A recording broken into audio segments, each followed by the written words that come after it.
Assalamualaikum warahmatullahi wabarakatuh. Dewan juri dan teman-teman, perkenalkan, nama saya Wahdatul Mukarramah dari SD Negeri Ginandong. Saya akan menceritakan cerita yang berjudul Raka dan Mata Air Harapan. Saksikan ya. Di sebuah desa bernama Sukamaju, hiduplah seorang anak laki-laki bernama Raka. Desa itu indah, penuh sawah dan pepohonan, tapi punya satu masalah besar. Air bersih sangat sulit didapatkan. Teman-teman, setiap hari Raka harus berjalan jauh membawa 2 ember. Ibu, embernya berat sekali, keluh Raka. Ibunya menjawab, Raka kan anak hebat. Anak kok? Tenang saja, Raka sedang menanti beban. Siapa tahu besok Raka jadi atlet. Ibu. Untuk mendapatkan air bersih, Raka dan warga harus berjalan ke sumber yang jauh di balik bukit. Padahal kadang airnya keruh, kadang juga harus antri lama.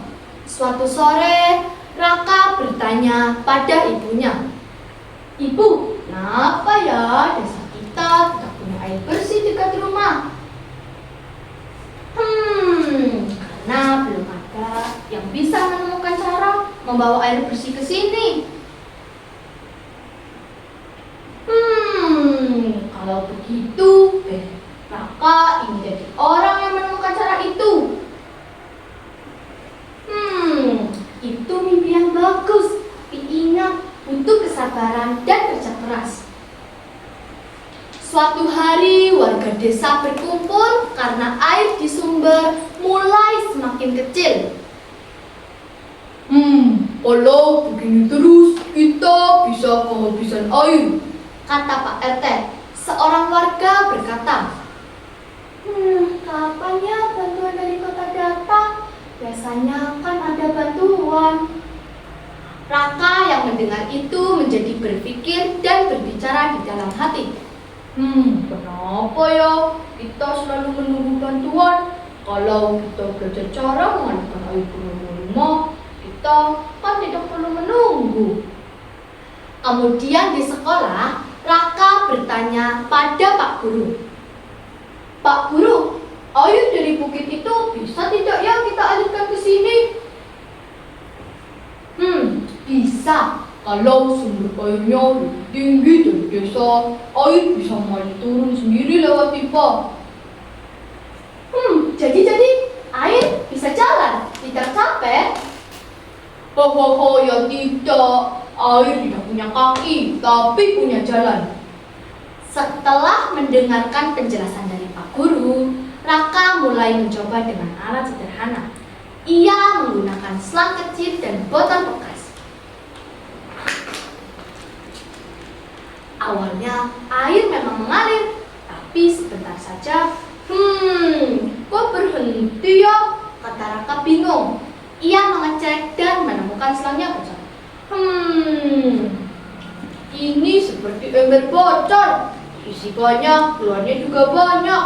Teman-teman, Raka tidak menyerah. Ia terus belajar. Setelah cukup memahami cara mengalirkan air, Raka memberanikan diri berbicara di depan warga.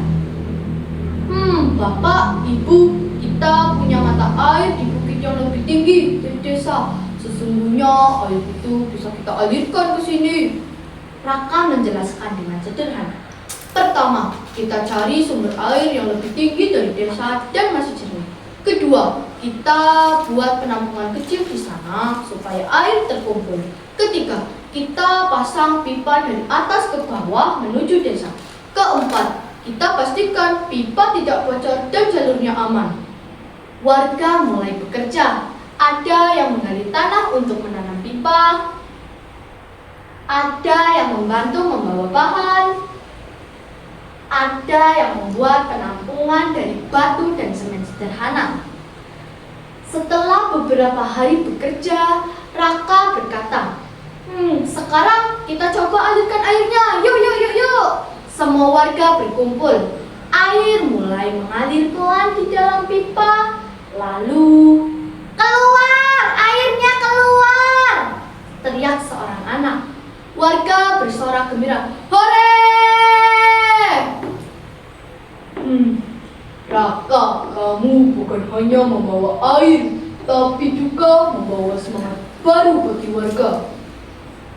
Tidak, Pak. Ini bukan karena saya saja. Ini karena kita mau berusaha bersama. Dan jangan lupa, kalau ada pipa yang bocor, jangan kabur ya. Semua tertawa. Sejak saat itu, Desa Sukamaju memiliki air bersih yang mengalir setiap hari. Bukan karena bantuan, tetapi karena kesabaran dan kerja keras. Dewan juri dan teman-teman, sekian cerita dari saya. Wassalamualaikum warahmatullahi wabarakatuh.